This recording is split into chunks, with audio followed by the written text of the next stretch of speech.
దాదాపు మీరు 10 ఏళ్ళు వైసీపీలో ఉన్నారు కదా, అంటే 14 ముందే జాయిన్ అయ్యారు మీరు. 2009 నుంచే రాజశేఖర రెడ్డి గారు జగన్మోహన్ రెడ్డి గారితో అసోసియేట్ అయ్యారు. ఇంకా ఇప్పుడు ఈ 2 years టీడీపీది దీంతో మీకు కంపేర్ చేస్తే ఎట్లా ఉందండి?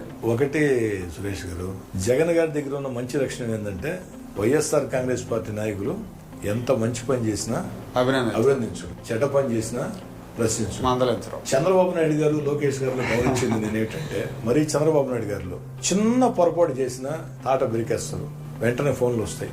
అదేవిధంగా మంచి పని చేస్తే అభినందన సందేశాలు వస్తాయి, ఫోన్లు వస్తాయి. మంచి చేస్తే చంద్రబాబు గారి దగ్గర ప్రోత్సాహం ఉంటుంది, పొరపాటు చేస్తే చర్యలు. అది తేడా ఇద్దరు మధ్య. అంటే అదే అనుకోవాలి, మీరు చెప్తుంది కరెక్ట్ అనుకోవాలి. ఎందుకంటే వైసీపీ ఎమ్మెల్యేలు, మంత్రులు కూడా చాలా దారుణమైన మాటలు మాట్లాడారు ఆ రోజుల్లో. జనరల్ గా అధినాయకుడు కంట్రోల్ చేస్తే మాట్లాడరు కదా, వాళ్ళు ఎవరు మాట్లాడలేదు, మాట్లాడించారు. జగన్ గారే మాట్లాడి. దాని సాక్ష్యాలు నేను చెప్తున్నా. అసెంబ్లీ జరుగుతూ ఉంటే జోగి రమేష్ ఎమ్మెల్యేగా ఉంటే ఆంధ్రజ్యోతి ఎండి రాధాకృష్ణ గారిని, ఈనాడు రామోజీరావు గారిని, చంద్రబాబు నాయుడు గారిని, పవన్ కళ్యాణ్ గారిని, లోకేష్ గారిని అసెంబ్లీ సాక్షిగా నీచంగా మాట్లాడితే, తప్పుడు పదాలు మాట్లాడితే, బూతులు మాట్లాడితే, జగన్మోహన్ రెడ్డి గారు ముఖ్యమంత్రి స్థానంలో కూర్చొని స్పీచ్ అయిన తర్వాత చప్పట్లు కొట్టారు. ఏమండి, అధినాయకుడు ఆ విధంగా ఉంటే అనుచరులు ఏ విధంగా ఉంటారు?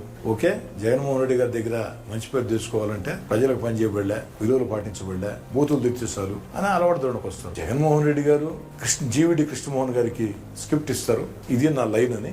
తిట్లు జీవిడి కృష్ణమోహన్ తయారు చేస్తారు. ఆ తిట్లని ఎవరు మాట్లాడాలన్నది వాళ్ళు నిర్ణయించి ఎక్సా, వైయా, జడ్డా, ఏనా, బీనప్పు చెప్పి తిట్టారు. ఆ ఘాటుగా తిడితే వాళ్ళకి ప్రోత్సాహం.